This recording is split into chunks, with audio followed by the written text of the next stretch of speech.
Hello, everybody. Welcome to hopefully a new sequence, new series, whatever videos that I'm trying to do. That kind of goes along with the release of Immortal Empires and Warhammer 3. I would like to start just giving newcomers to the game some tips and tricks, get you caught up on different lords and factions. And today I figured I'd start with one of my favorites, Lakor. So Bellicor pretty much starts out as a beast. You know, he can turn legendary lords, or not even legendary, just human lords, into demon princes, which, in my opinion, you should focus on late game, like after you've done what I'm about to tell you to do, or suggest you do. He starts out with Shadow Shroud, which just automatically makes him a tank. There's not too much, I don't think there's any quest battles with him, actually. You just kind of get given all of his armor, all of his gear, and he is all about the demon units. He actually, I think, gives a 50% reduction in upkeep to demon units, which is really fucking great. Warband upgrade cost minus 75% for demon units, so he really buffs demon units. And you'll see that maybe I might end up making another video on just explaining Chaos, how they play. Pretty much you're gonna have these different lord authorities. That music got so loud. Chaos plays by, authorities to the different gods. So there's Undivided and then naturally, all the other ones. Bellicor kind of stays loyal to all of them. Or at least that's how I found it best to play.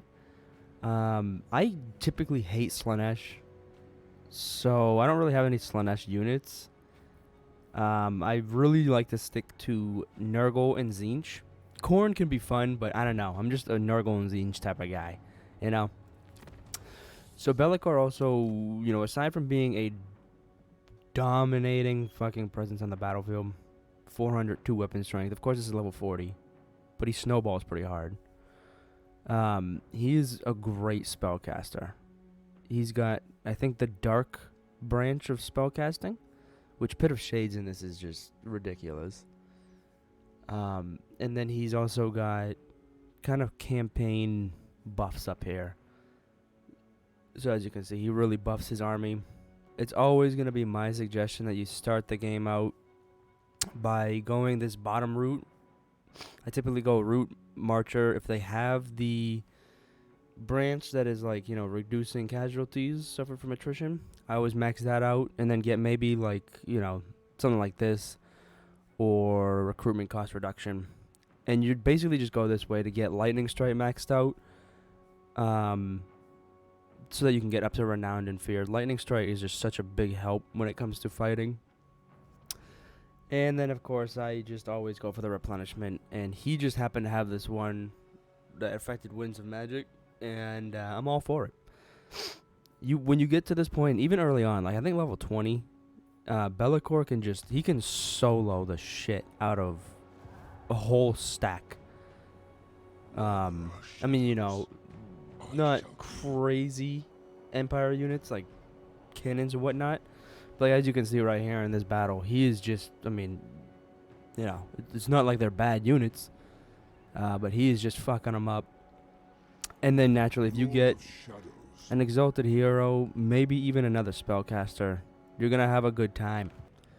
So for the sake of not having to really edit or chase myself all over the world, another thing I'd like to point out real quick is that with Chaos, you want just to take the settlements with the Dark Fortress sites. This will be your main source of income, aside from raiding and sacking and whatnot. But with like Archaon, you start way up here, right? Somewhere over here. There's a bunch of Dark Fortresses kind of just layered throughout this whole entire stretch. With him, it makes sense to, push along, west and east up here. Take all the Black Fortress sites. With Bellicor, I found it's easier just to take Albion and then come right down to Cure 1, Crone, Bretonia, and just start slapping them, taking them out. Because now you can vassalize human factions as well as elf factions. So my strategy was pretty much come down to Cure 1, Coron. My friend and I always call it Cure 1, so now I'm just stuck saying it. Take out Leon Lewin Core, which will pretty much see you coming down to Cure 1, taking out Liangil, chasing him into this corner. And, I mean, maybe you could do it a little bit differently, where you could maybe get Cure 1 to be the last settlement so that you can vassalize them at their home city. But as you can see, we vassalized them at Grungzin. And the reason for all this is that, I really don't like the fact that if you push up here, right, like, yeah, okay, they're at war with me, but I have this massive base of operations here that I can just pump armies out. I mean, we have Kuhar Morkin, right, going for Troll Fjord, which, at some point you can start vassalizing these guys up here. So when you take Troll Fjord, you can gift it to Vanaheimlings, I believe. So that's really not a problem. Turn 51, we've done all this down here. And honestly, we have all this vassalization tributes coming in. This is because we have like 3 armies up now. But, I mean, once we start pushing up here, the money's going to come flowing in. But basically, let me go back to just the main strat here. You want to just take Cure 1 out. And then pretty much just bounce around like a ping pong ball. We went to Castle Artois, took that. Went to Lioness down here, smacked the vampires, got him out of here. Then I believe I went up to Castle Bastogne, which Grom the Paunch was here. So that's why the Vanaheimlings came and took over these settlements. You can't vassalize Grom the Paunch. So you kill these 2 places, and chances are one of your vassals will come and occupy those. So that's good, because you can't really do anything with them, right? Like, this is what a regular chaos settlement looks like, right? It's really nothing. Helps spread corruption, so that's good.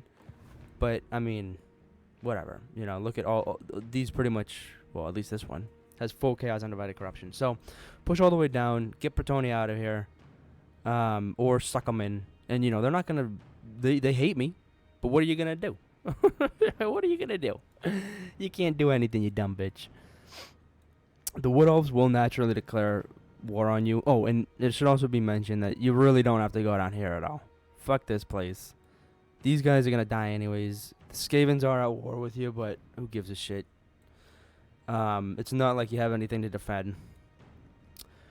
And, like I said, the Wood Elves, they're going to be pissed, but whatever. Fuck them.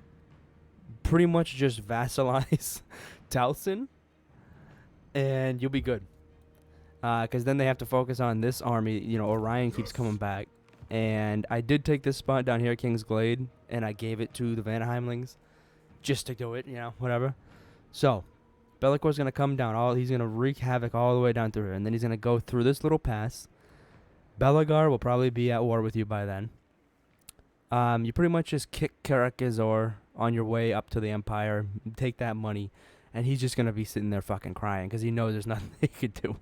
Because Bellacar is genuinely a monster. Like, this army right here, it's not the strongest you could get, but with Bellacar at its helm, I mean, there's not much that can stop it. Like, these 3 stacks right here, I'm genuinely... I have no doubt that he could take those 3 stacks. And I'm really trying to confederate Balthazar Gelt, which is why I have 1 settlement left right here, which at the point you get to the Empire, you want to do, or you can do whatever you want, honestly, after you vassalize Bretonia. But you just don't want to have to deal with all these angry French people coming up to you and fucking knocking on your door and being like, baguette, baguette, right? Fuck that. You don't want that. So that's my main strat for the campaign.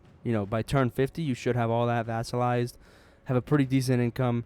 You'll have Chant down here, which, whatever. I mean, he's got a weak-ass army, but still bringing home the bacon.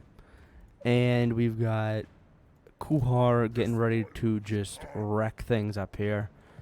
You also have 2 vassalized settlements here, so they'll be able to defend the north and south end of Albion. And Conquada, I mean, look at the garrison. At that point, you're good. You have a bunch of chosen Chaos Warriors, Marauders, whatnot, right?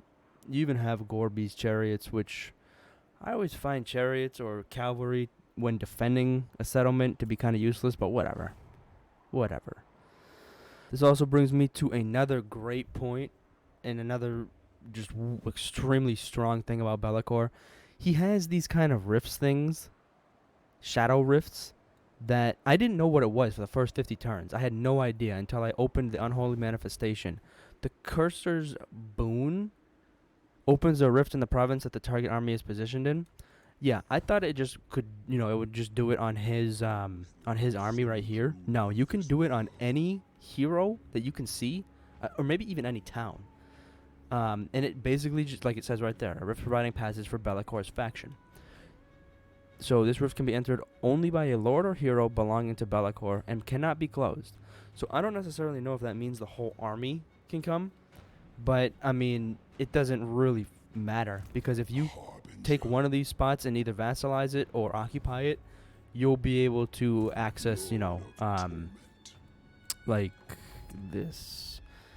You should be able to access your gifted units from the Chaos Gods or whatever, which is fucking great. So you could pretty much just have armies delivered by Amazon drop shipping. And then one more little thing I'd like to show. I think I've covered pretty much everything I want to say about Bellicor. Maybe I'll just talk about him for a little bit more. But the Gifts of Chaos, he starts out with one slot unlocked of each Chaos God, which is really good, including one Chaos Undivided. So you'll actually be able to, take one of each. I don't know how I feel about it. I think I'd rather have Chaos Undivided, just all in the middle, unlocked. But there are a few good ones. Like this one is typically my favorite. Undying Oath, allegiance points gained 100%, and tribute from vassals 100%.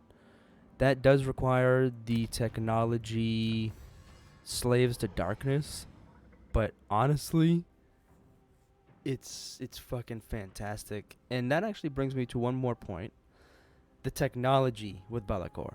So with Archaon, I typically rush Demonic Pack and Gaze of the Dark Gods just for all authority, and maximum active Gifts of Chaos, +1 for Chaos Undivided.